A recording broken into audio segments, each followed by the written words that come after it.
오늘 읽은 이 본문의 말씀은 좀 어려울 수 있는 말씀입니다. 왜냐하면 우리는 멜기세덱에 대해서 잘 모르기 때문에 그렇습니다.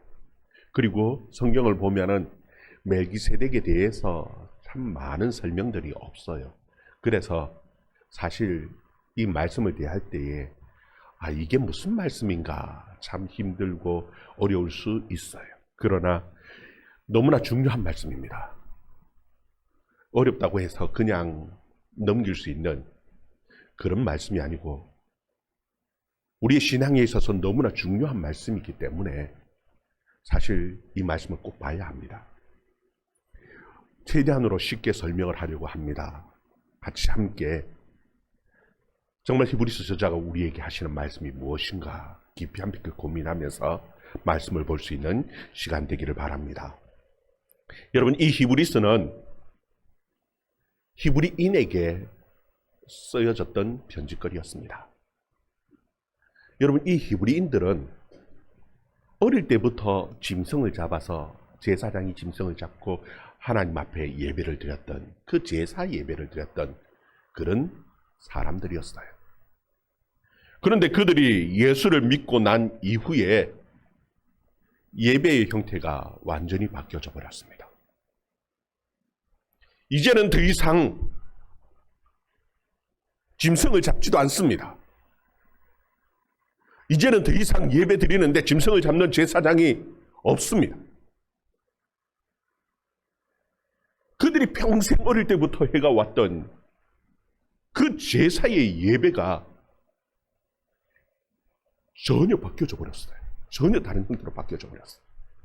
이제는 더 이상 짐승을 잡지 않고 떡과 포도주를 나누어 마시고 하나님의 말씀을 들으면서 예배를 드리는 것이에요.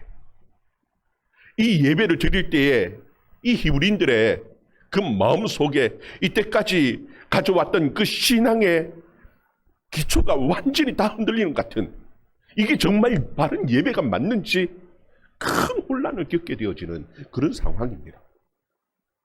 그래서 히브리서 저자는 더 나은, 이제 제사장이 없어진 것이 아니라 더 나은 제사장이 있고 이제 그 드리던 그 제사하고는 비교할 수 없는 더 온전한 하나님 앞에 예배의 제사의 모습이 있다라는 것을, 그것을 설명해 주고 있는 것입니다. 여러분, 우리는 예배를 드리면서 구약 성경을 보면은 하나님의 율법 가운데 짐승을 잡고 그렇게 예배 드리도록 그렇게 말씀하셨는데 왜 오늘날에는 짐승을 잡지 않고 왜 이렇게 모여서 함께 하나님의 말씀을 듣고 그리고 성찬 예식을 행하면서 그렇게 예배 드리는지, 여러분, 그 모든 것에 대한 설명이 바로 오늘 이 말씀 속에 있는 것이에요. 오늘 신약 교회를 살아가고 있는 우리의 예배라는 것이 어떤 의미를 가지고 있는지 이 히브리서 저자는 우리에게 아주 분명하게 설명을 해주고 있는 것입니다. 여러분, 구약 성경을 보면은 이 레위인 말고 또 다른 제사장이 있었습니다. 여러분, 구약에 이 이스라엘 사람들은 레위인 말고는 다른 제사장을 생각해 보지를 못했습니다. 그런데 예수님께서 히브리서 저자는 더 나은 제사장이라고 설명을 하고 있는 것이거든요. 아니, 레위인 말고 또 다른 제사장이 있어? 그게 대해서 히브리서 저자는 있다라는 겁니다.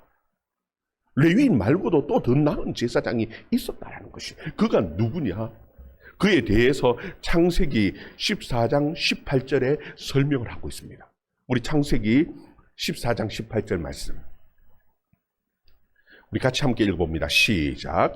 살렘 왕 멜기세덱이 떡과 포도주를 가지고 나왔으니 그는 지극히 높으신 하나님의 제사장이었더라. 아멘.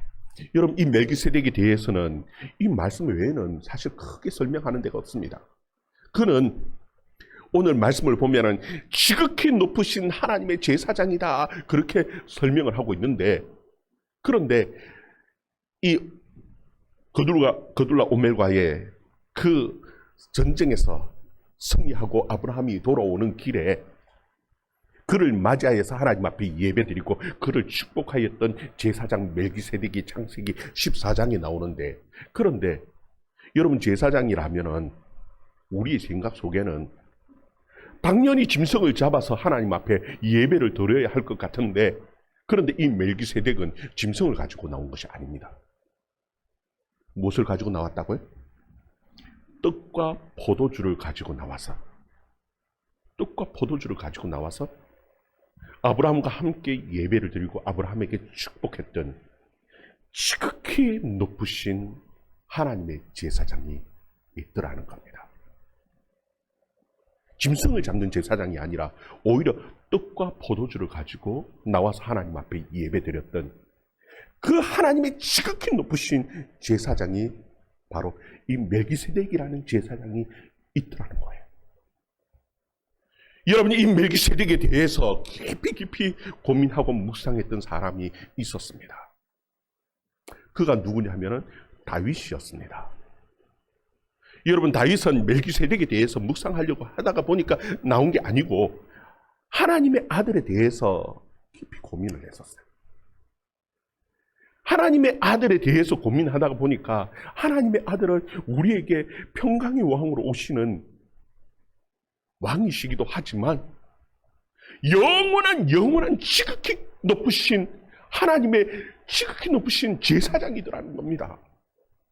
그런데 어떻게 레위 자손이 아닌 유다 지파의 이 레위의 이 지파가 아닌 레위 지파가 아닌 유다 지파에서 어떻게 제사장이 될 수 있을까? 그 고민하는 가운데에 그런 제사장이 있더라는 겁니다.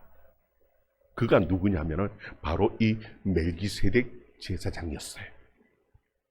그래서 이 다윗은 시편 110편 4절에 이와 같은 고백을 하고 있는 겁니다. 우리 시편 110편 4절, 시편 110편 4절 말씀 같이 읽습니다. 시작.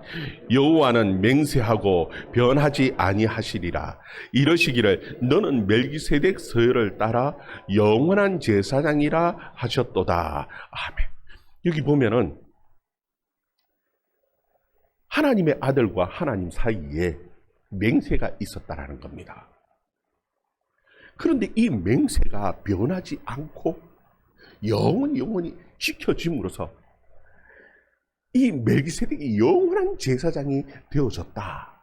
그렇게 지금 이 시편 기자인 다윗은 설명하고 있는 거예요. 여러분, 도대체 이 멜기세덱은 어떤 사람이기에 지금 하나님의 아들을 멜기세덱과 비교해서 다윗은 그와 같은 말씀을 기록하고 있을까? 여러분, 오늘 본문 말씀입니다. 1절 3절 말씀, 1절 3절 말씀 우리 같이 함께 읽습니다. 시작. 이 멜기세덱은 살렘 왕이요 지극히 높으신 하나님의 제사장이라. 여러 왕을 쳐서 죽이고 돌아오는 아브라함을 만나 복을 빈 자라. 아브라함이 모든 것의 10분의 1을 그에게 나누어 주니라. 그의 이름을 해석하면 먼저는 의의 왕이요 그 다음은 살렘 왕이니 곧 평강의 왕이요 아버지도 없고 어머니도 없고 족보도 없고 시작한 날도 없고 생명의 끝도 없어 하나님의 아들과 닮아서 항상 제사장으로 있느니라. 아멘. 여러분, 이 멜기세덱에 대해서 히브리서자가 설명하면서 이 멜기세덱은 너무나 신비로운 사람이었어요. 그 이름을 해석하면은 의의 왕이라는 뜻이고, 그리고 그를 설명하는 이 살렘 왕이라는 그 말의 뜻은 평강의 왕이라는 그와 같은 뜻이에요. 그런데 보니까 아버지도 없고 어머니도 없고 이 진짜 없는지 있는지는 모르겠어요. 그리고 그 이후에 어떻게 되었는지 성경에 기록이 없다라는 겁니다. 여러분, 보통 히브리인들은, 이스라엘 사람들은 그 사람을 설명할 때에 그냥 이름을 부르지 않고 꼭 아버지의 이름을 함께 부릅니다. 예를 들면은 베드로를 부를 때 요한의 아들 시몬아. 아버지가 누구라고요? 요한이에요. 야고보와 요한을 부를 때에 세베대의 아들 야고보, 세베대의 아들 요한 그렇게 불러요. 아버지가 누구라고요? 세베대입니다. 혹은 그렇게 부르지 않으면은 지명의 이름을 같이 불러서 얘기하기도 합니다. 예수님을 어떻게 부르냐면은 나사렛 예수라고 부르죠. 예수님은 어디서 성장하셨느냐면 어디서 사신 분이냐면 나사렛 동네에서 사셨어요. 그래서 사람들이 그 예수를 부를 때에 그냥 예수라고 부르지 않고 어떤 예수라고요? 나사렛 예수라고 불러요. 그런데 이 멜기세덱은 아버지가 누군지도 설명하지 않아요. 도대체 어디서 났고 어디서 살았는지 그에 대한 설명도 없습니다. 이 멜기세덱에 대한 설명은 그가 의의 왕이고 그가 평강의 왕이고 그리고 지극히 높으신 이에 하나님의 제사장이라는 이 설명밖에 없더라는 겁니다. 여러분, 이 멜기세덱이 얼마나 높은 하나님의 제사장이었느냐 하면요, 여러분, 일반적으로 이 이스라엘 사람들은 누가 가장 높은 사람으로 치느냐 하면요, 아브라함입니다. 모든 믿음의 조상이 누구냐 하면은 아브라함이거든요. 그런데 아브라함보다 더 거룩하고 더 높은 사람이 있었습니다. 누굽니까? 성경에 딱 한 사람 나오는데 그가 누구냐면 바로 이 멜기세덱입니다.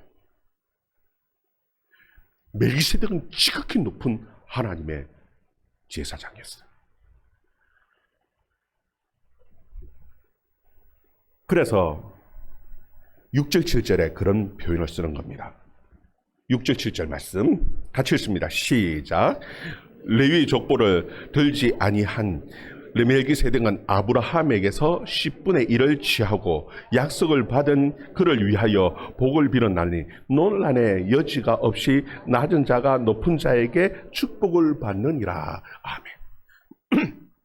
아브라함이 누구에게 11조를 드렸다고요? 멜기세덱에게 11조를 드리고 그리고 그의 축복을 받았어요. 그러면서 히브리서 저자는 이 논란의 여지가 없다라는 겁니다. 누가 더 높으냐? 아브라함이 더 높으냐? 멜기세덱이 더 높으냐? 할 때 멜기세덱이 훨씬 더 높은 지극히 높으신 하나님의 제사장이라는 거예요. 아브라함보다도 더 높은, 더 거룩한, 더 온전한 제사장이 있는데 그가 누구냐? 바로 멜기세덱이었다. 그래서 이 다윗은 더 고민하지 않고 예수님은 이 멜기세덱의 서열을 따라서 영원한 제사장이 되었다라고 그렇게 말을 할 수 있는 것입니다. 여러분, 이 레위 지파 제사장의 직분은요 온전하지 않았습니다. 그래서 11절에 그런 표현을 하는 겁니다. 또 11절 말씀 한번 읽어봅시다. 11절 같이 읽습니다. 시작. 레위 계통의 제사 직분으로 말미암아 온전함을 얻을 수 있었으면 백성이 그 아래에서 율법을 받았으니 어찌하여 아론의 반차를 따르지 않고 멜기세덱의 반차를 따르는 다른 한 제사장을 세울 필요가 있느냐. 여기 보면은 이 레위 계통의 제사장은 온전한 제사장이 아니었다라는 겁니다. 그래서 온전한 제사장이 필요한데 그 온전한 제사장의 그 계통은 이 멜기세덱의 계통으로 그 제사장, 영원한 제사장을 세울 필요가 있었다라는 것을 설명을 하는 겁니다. 여러분, 왜 레위 제사장은 온전한 제사장들이 아니었습니까? 여러분, 이스라엘의 대제사장은 하나님 앞에 그냥 나갈 수가 없습니다. 1년에 한 번, 몇 번요? 1년에 한 번, 지극히 거룩한 지성소 안에 1년에 한 번 나가는 겁니다. 그것도 아무 제사장이나 갈 수 있는 것이 아니고요. 대제사장이. 그것도 대제사장이 그냥 쑥 들어갈 수 있는 것도 아닙니다. 1년에 한 번 그 지성소에 들어가기 위해서 제사를 드리고요. 정결 예식을 행하고 온전하게 다 준비해가지고 그리고는 1년에 한 번 들어가는 데에 절대 그냥 들어가지 않습니다. 그 에봇을 입은데 에봇에 방울들이 저롱저롱 달려 있습니다. 그리고 허리에 끈을 묶고 들어가는 겁니다. 그 제사장이 1년에 한 번 들어가서 하는 일은 다른 것이 아닙니다. 그 지성소에 들어가면은 거기에 언약궤라는 법궤가 있어요. 언약궤라는 것이 있어요. 그 위에 거룩 천사들의 날개가 있는데 그 사이의 중간이 속죄소입니다. 이 속죄소에 피를 붓는 겁니다. 짐승의 피를 붓는 이유는 하나님 우리의 그 허물을 더 이상 덮어서 보지 말아달라고 그 피로 그냥 허물을 덮는 그 역할을 했던 것이 그것이 대제사장이었어요. 그런데 이 대제사장이 하나님 앞에 나아갈 때 허물이 있으면 하나님께서 그거를 치시는 겁니다. 그때의 그 지성소에서 끄집어내올 수 없으니까 허리에 끈을 묶고 들어가는 거예요. 그 방울 소리가 딸랑딸랑 나면 아직 살아있는 겁니다. 근데 방울 소리가 안 나면은 잡아 당기죠. 당기는데 다시 딸랑딸랑 일을 하면은 아 살아있구나. 그런데 죽으면은 끄집어내고 다시 다른 대제사장을 세워서 그리고 다시 지성소에 들어가야 하는 것이 이것이 율법이었습니다. 이 의미 속에는 그 대제사장은 온전한 제사장이 아니라는 겁니다. 여러분 제사장들 가운데 가장 초대 제사장이 누구냐면 아론이죠. 아론의 자손들이 제사장을 하는데 아론조차도 하나님의 성전 그 지성소 안에 함부로 들어갈 수 없었습니다. 여러분 모세와 아론의 가장 큰 차이가 바로 그것입니다. 모세는 하나님 앞에 마음껏 나가서 하나님과 얘기할 수 있는 대화할 수 있는 그와 같은 위치에 있었지만 아론은 그렇지 못했습니다. 그 레위 자손 아론의 후손에 그 제사장의 한계가 바로 그것이었습니다. 그 때문에 그 백성들은 예배를 드릴 때 어떻게 예배를 드리냐 하면은 그 성전뜰에서 그 제사장이 나오기를 기다리면서 멀찌감치 하나님을 바라보면서 예배를 드렸던 것이 그것이 구약의 이스라엘 백성들이었어요. 그런데 제사장이 바뀌었다라는 겁니다. 그 온전하지 않던 제사장이 이제는 온전한 제사장으로 바뀌었기 때문에 이 제사에 대한 모든 율법, 제사에 대한 모든 예식들이 다 바뀌어지는 것이 이것이 맞다라고 지금 히브리서 저자는 우리에게 설명을 하는 거예요. 그래서 12절에 보면은 제사 직분이 바뀌어졌은즉 율법도 반드시 바뀌어지리니. 여러분 제사장이 바뀌었습니다. 온전하지 않던 제사장은요 짐승을 매번 짐승을 들여서 잡아서 그리고 그것을 가지고 해마다 하나님 앞에 들어가서 그것도 그 속죄소에 피를 뿌리는 그것으로 만족했었지만 그런데 온전한 제사장 멜기세덱의 반차를 따라서 세워진 그 예수님께서 이제는 그 모든 우리의 허물들을 다 깨끗하게 사하셨기 때문에 이제는 매번 짐승을 잡아서 그렇게 예배를 드릴 이유와 필요성이 사라져버린 것이에요. 여러분 그렇다면은 이것이 더 낫다라 하는 그 중요한 이유가 어디에 있습니까? 18절 19절 말씀 18절 19절 말씀 같이 읽습니다. 시작. 전에 있던 계명은 연약하고 무익함으로 폐하고 율법은 아무것도 온전하게 하지 못한지라. 이에 더 좋은 소망이 생겼으니 이것은 우리가 하나님께 가까이 가느니라. 아멘. 여러분 이제는 더 좋은 소망이 생겼습니다. 더 좋은 길이 생겼다라는 겁니다. 그것이 무엇이냐면 하나님께 이제는 가까이 갈 수 있는 길이 열렸습니다.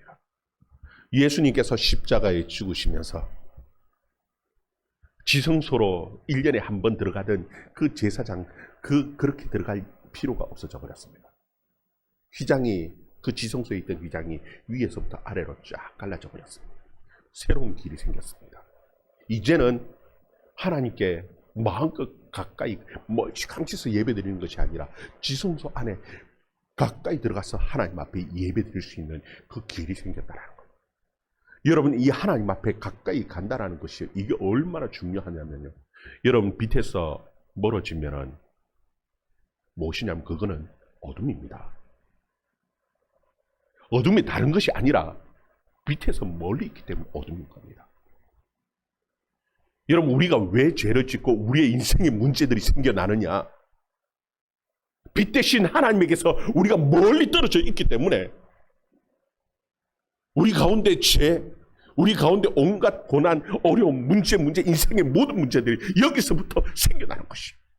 그런데 이제는 우리가 하나님 앞에 가까이 갈 수 있는 길이 열려버렸습니다. 누구를 통해서요? 더 나은 제사장인 바로 예수 그리스도를 통해서.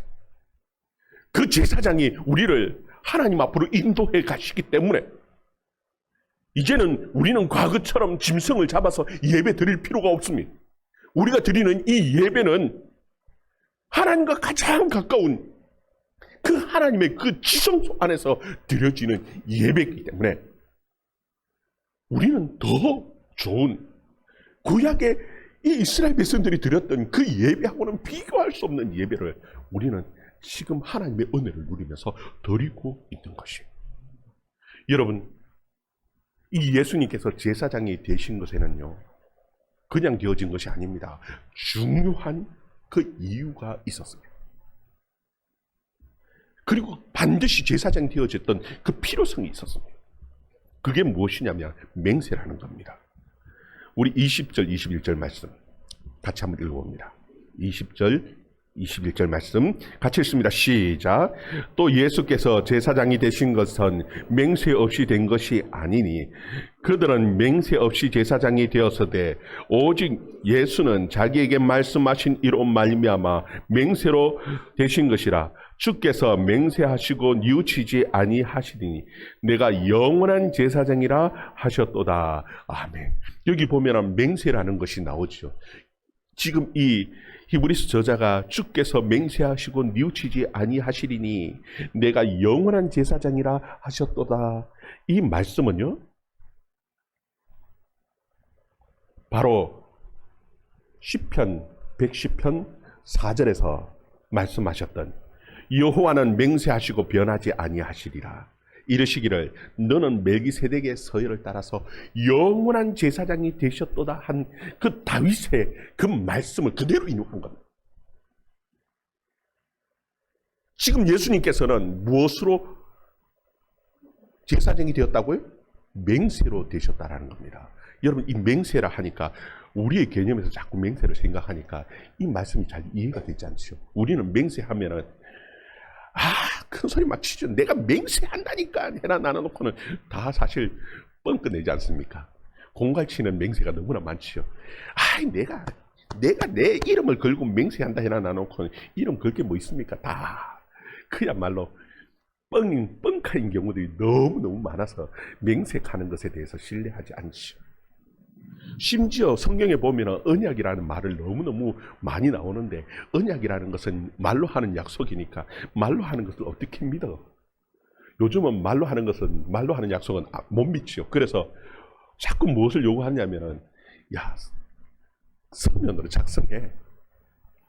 문서로 기록하고 거기에 도장을 찍든지 사인을 하든지 그것도 부족하면은 변호사 사무실에 가가지고 공증을 받아야만이 그래야지 조금 신뢰할 만한 것으로 그렇게 우리는 생각합니다. 그래서 언약이나 맹세 이런 것에 대해서 별로 크게 신뢰를 안 하죠. 감동이 없습니다. 그런데요, 여기서 이 맹세라고 하는 이 의미는 어떤 의미를 가지고 있냐면요, 유언이라 하는 의미도 있고요, 계약이라 하는 의미도 같이 가지고 있는 말이에요.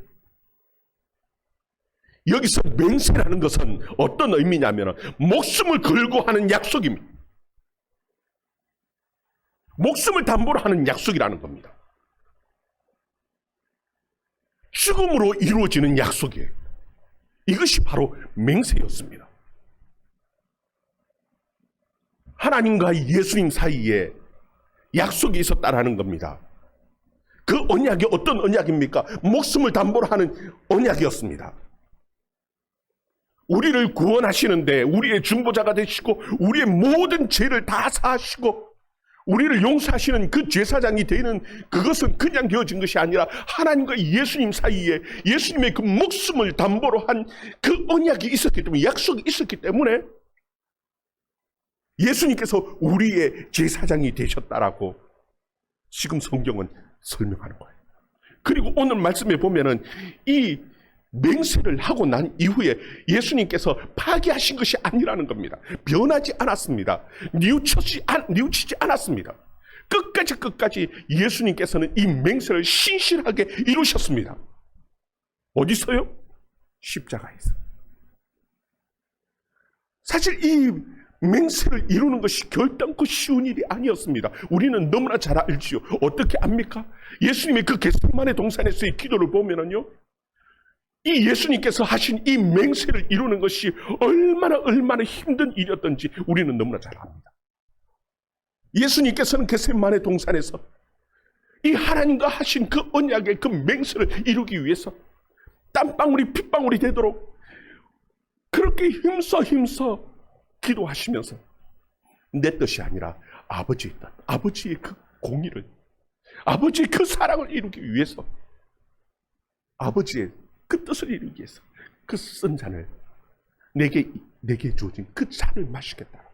그 기도하면서 묵묵히 가시고 십자가에서 죽으심으로 그 하나님의 맹세를 이루신 것이 바로 예수님의 그 십자가의 사건이었습니다.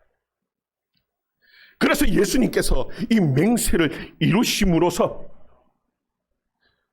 우리가 하나님 앞에 가까이 나갈 수 있는 길을 열어놓으셨습니다.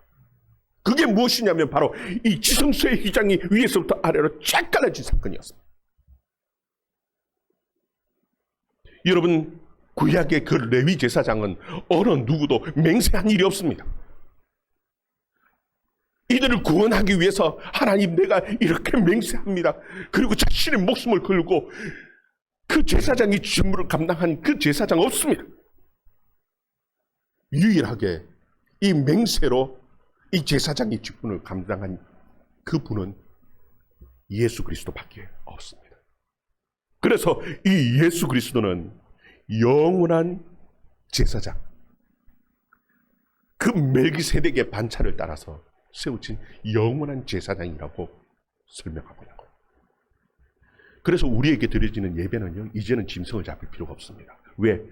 예수님의 그 십자가로 그 맹세를 이루셨기 때문에. 그럼 우리는 어떻게 예배를 드립니까? 바로 그 지극히 높은 멜기세덱이 아브라함과 드렸던 그 예배, 떡과 포도주를 가지고 나누며 함께 성찬에 참여하며 하나님의 말씀을 들으면서 함께 서로 복을 빌어주면서 하나님 앞에 예배드리는 것이 오늘날 우리의 예배의 모습입니다. 이것이 그냥 나온 것이 아니라 바로 이 멜기세덱이 하나님 앞에 드려졌던 그 예배의 의식에서 나온 것입니다. 그래서 지금 이 히브리서 저자는 이 멜기세덱에 대한 그 설명을 그렇게 길게 하는 겁니다.